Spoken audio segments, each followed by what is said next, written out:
Hey everybody, thanks for tuning in to Not Thursday. The video you're about to see is a compilation of 2 videos where we went out looking for lost ski hills. This is the kind of stuff we're going to be doing here on the channel, so stay tuned and hope you enjoy. Alright everybody, here's what's happening. Waynos and I are going on an adventure and we're taking you with us.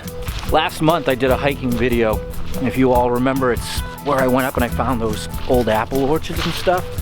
Well, our friend David, an SDN member who's local, sent me a message saying, hey, did you find the old ski hill? Of course I didn't, because I didn't show it. That's right, that's exactly what's going on today. So that's what we're gonna go look for. We got some clues, we got some history, and as we go, we'll share it with you. Ready? I'm ready. All right.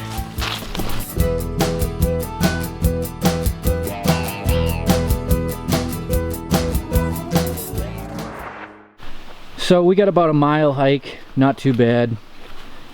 Now that I've done this once, I know what to expect up until basically we reach the first apple orchard. Here's the mega wall. Yeah. There's some rocks. So, Waynos, this is the point where we're entering into the tail end of that farm I had shown. Oh, cool. Yeah. Alright, we're getting close to the clues. That first apple orchard is up there. Yep.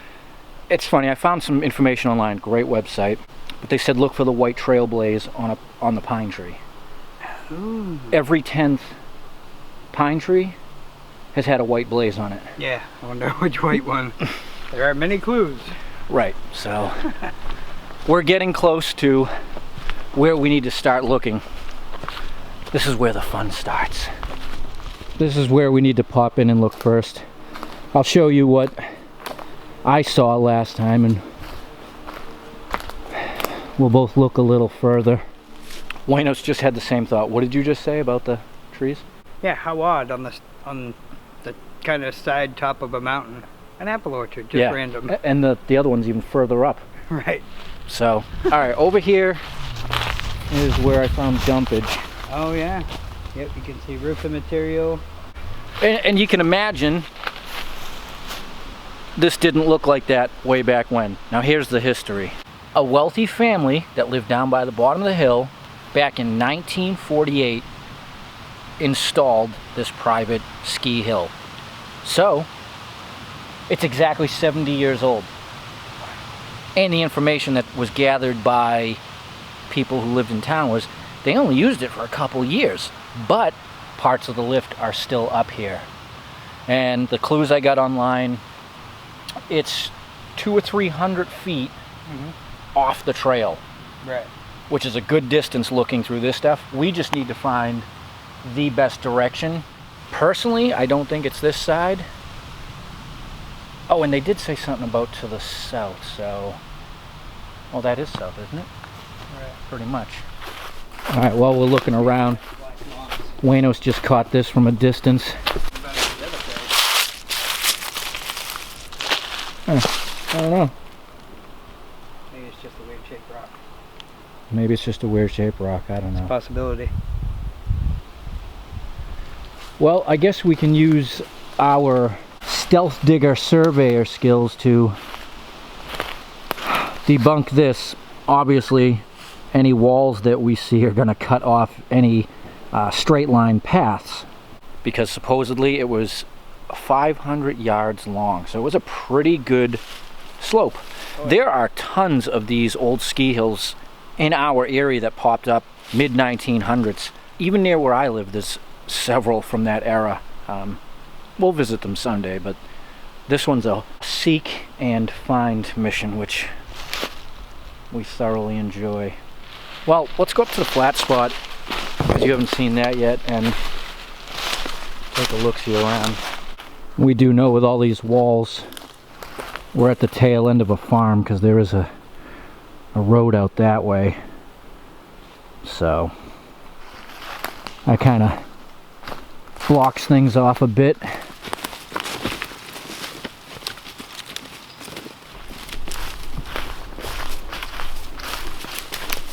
Unless it's just a bunch of trees laying on top of each other, but Yep, one big tree laying on top, but I saw the two going across in the uprights. I was like, oh, maybe it's a Right. Look at. Oh, yeah. Wow. How cool Wow. is that? Because I'm looking at this. This must be the run. Right, so Wayno saw darkness in the distance. We came over to this indent along the wall, and look up there, we see big iron and a roof. No kidding. That is big. No chain, but you can find him on LinkedIn. So realistically, I was 100 feet away from it the first time I came up here. Yeah. Well, we probably would have ran across it eventually because the trail looks like it's just over there. Right, and a month ago, that stuff was a lot thicker. Yeah.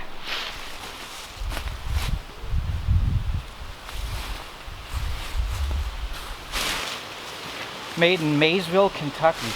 Imagine that, huh? Wow, look at And the size of Boston. those rims, huh? And Boston, Mass.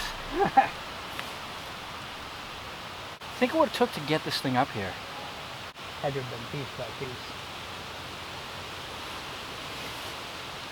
It never ceases to amaze me, the things we find in That the is woods so of New cool. Hampshire.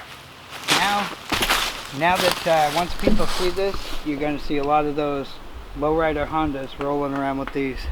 Yeah. Did you bring a dump pouch? I got a backpack. If a motor that powered it, and you can see it would have been bolted over here.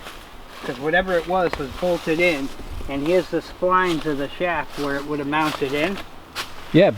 So your turning piece from your motor would have been right there, and the motor would have bolted like that. It was probably a car engine. Back in the day, a lot of Oh, these, yeah, they used old cars Yep.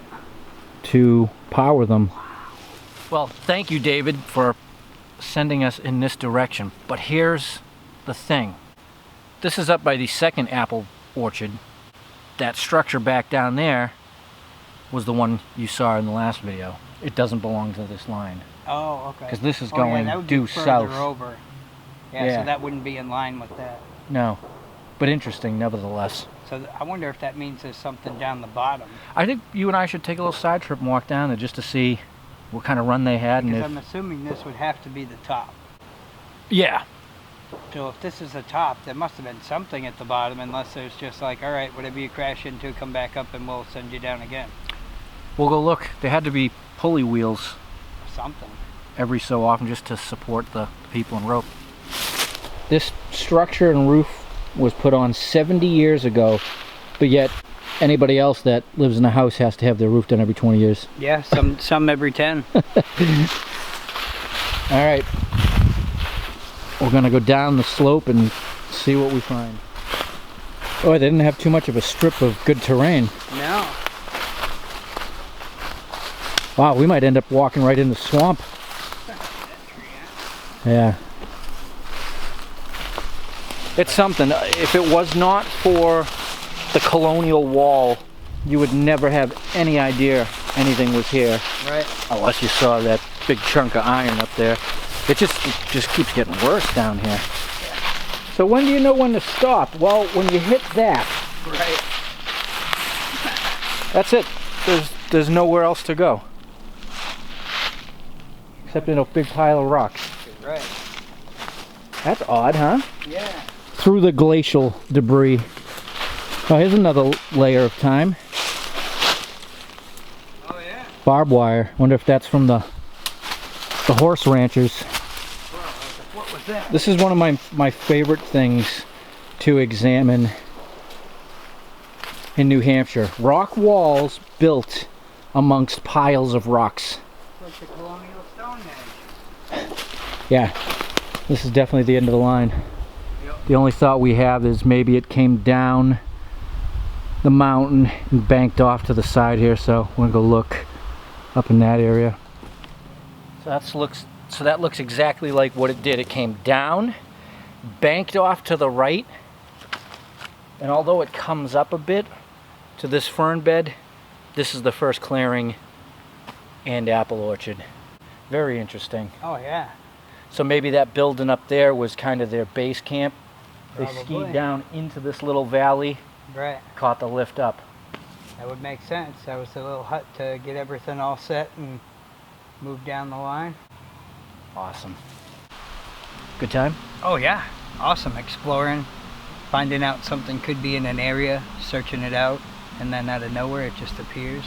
And it's more modern history, but it's local history. It still is. I mean, like, not that far off the path, you could walk by it a million times. That everybody walks. There. We've been seeing people the whole time. Yeah. No clue. Actually, we were standing in the woods 100 feet away from them. They had no clue we were standing there. Right.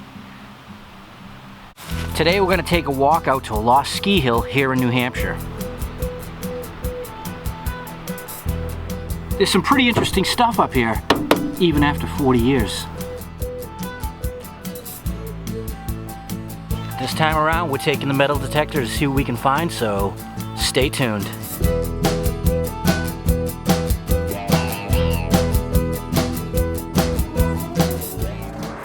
So here we go. We got about a 12, 13 minute walk into the woods. And a couple of weeks ago, if you all remember, myself and Waynos did a video where we went out and we found that lost ski hill from the 1940s, right? When we were doing that video, I mentioned that there was a couple more extremely local to me. And that's where we're going today. We're gonna go to a lost ski hill on one of our big permissions, thank you George, that's got some history. But then again, doesn't everything have history to it? You just gotta care to take the time to look into it. So the other element here is that what we are walking through, of course, this is New Hampshire. This was farmland in the 1700s and 1800s. The objective is to find something with the metal detector from the era of the ski hill, but obviously we'll be quite enthusiastic to find anything from any era. Once we get up there, I'm going to fill you in on the history of this location. So, onward and upward. There's a discarded pile of field stones. And this obviously is the old cart path we're walking on. Alright, we're almost there. Now for the fascinating bit, the history of this lost ski hill. Back in the 1960s, this organization built a ski run to cater to kids. And apparently the version in the 60s was at a different spot around here. I've never located it. I think it was a bit smaller and didn't have a tow line. They moved the ski run out into the forest part of their land with a full-on tow line and a 300-foot run. You see this chassis right here of this old Falcon? Well, that's what drove the line. Somebody would sit in the driver's seat, put the hammer down, and it would run a rope line through those holes down the hill. And so I'm told the last season of operation for this little ski run was 1980. So we're looking at 38 years ago, almost 40 years, and this is what remains. I'm actually quite impressed that's standing there through all the winters and brutal weather that is common here in New Hampshire. Apparently the guy who was in charge of this activity for the organization said at that point dragging a 5-gallon container of gasoline up here by toboggan just got to be a bit much, and the snowfall back then was just dropping off and they stopped using it. So that's what we're gonna do. We're gonna take the detector, we're gonna walk down the run, which is about 300 feet, and we're gonna walk back up, see what we find. So let's get away from the structure. There's tons of wood with nails sticking up, and I don't feel like impaling myself today. You know, I've actually walked by this hundreds of times in the past, but it wasn't so much a Stealth Digger Thursday type video, but with the invention of Not Thursdays, now I can do it. So here we are looking down the slope. And as I show you that shot, the leg of my tripod just fell off. Oh boy, I hope this isn't broken, because this will make for a drag of a video. Stand by. You know, I thought that was starting to feel a bit on the loose side. I'm hoping it just popped out of its knuckle. Yeah.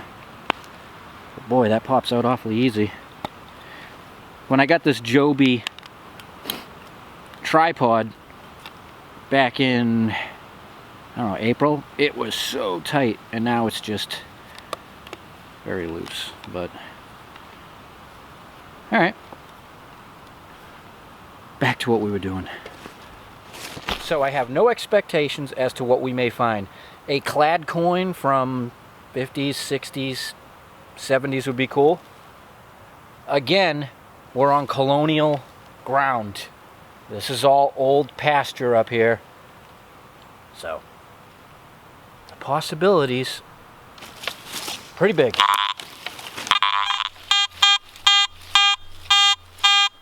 Well, I got a signal. Wire excitement. Some type of baling wire. Oh, there's target number 1. Well, I'm actually a good ways down, and it's just been quiet. Very, very quiet. There's a fresh mound. I can hear a lot of water out there today. Like I said, I hike through here a lot. Generally, you can't hear those brooks flowing like that. We've been getting swamped. So as I'm showing you guys the woods, I'm walking. We're coming up to a cross wall now from one of the old pastures, right? And I'm just swinging, but I'm looking at the wall. I got it. Find of the day. This is very cool. So pay attention to the ground. Just like when I was walking and my eyes caught. You locked onto that?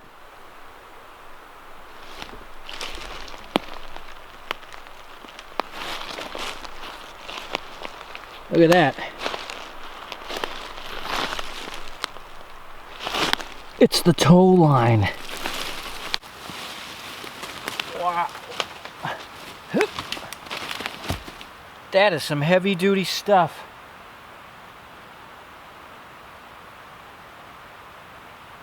And I am probably 2/3 of the way down. I didn't see it anywhere else up there. It's that buried.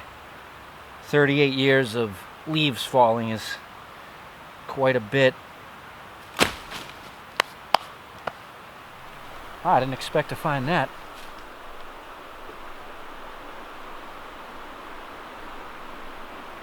Bet you that thing will last forever. Well, let's keep going downward. Believe it or not, I've never actually walked this far down, because I'm usually transiating to a different location. But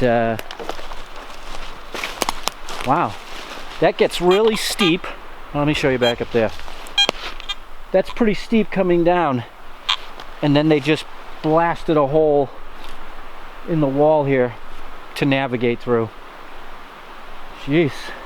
So I'm assuming we're coming down to the end here. It basically drops off into this low-lying area. It's actually a pretty decent hill. I don't see any... Oh! There we go. So yeah, look. They were coming all the way down here. There's a pole with an old rim from a car where the line would go. And I can see another pole down there. Looks like it's got some guy wires to hold it. Huh. That's a spot I've always wanted to come down and check out. I've seen on topographic maps that there's a nice lift up there, but I've never actually been up there, so we'll save that for another hike.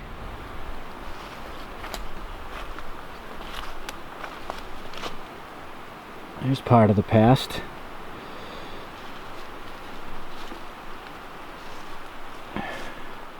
So, how do I feel about not finding anything all the way down? Am I surprised? No.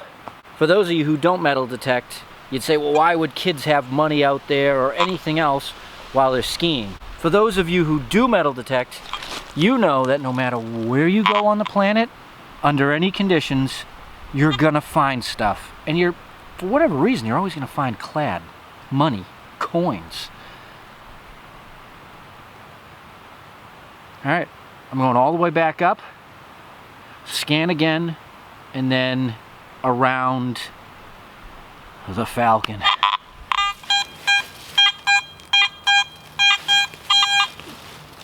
It can't be good.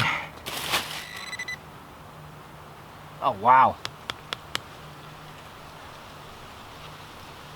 Full on round. I'm really surprised this is up here because it shouldn't be. Well, that's it. I've gone from top to bottom, bottom to top, all around the Falcon. It's the car that pulled the tow line in less than 12 parsecs, by the way. And that's it. We got wire excitement and a bullet, but you gotta admit that finding that tow line was the coolest thing. 300 feet of it still there lying on the ground. And I got to walk to the bottom of the run. And as usual, when you get to the bottom of a hill in New Hampshire, where a run terminates, boulders, swamp, water, the usual. All kidding aside, it's beautiful, but I appreciate you tuning in. Hope you enjoyed this little adventure. Until next time, enjoy your Not Thursday.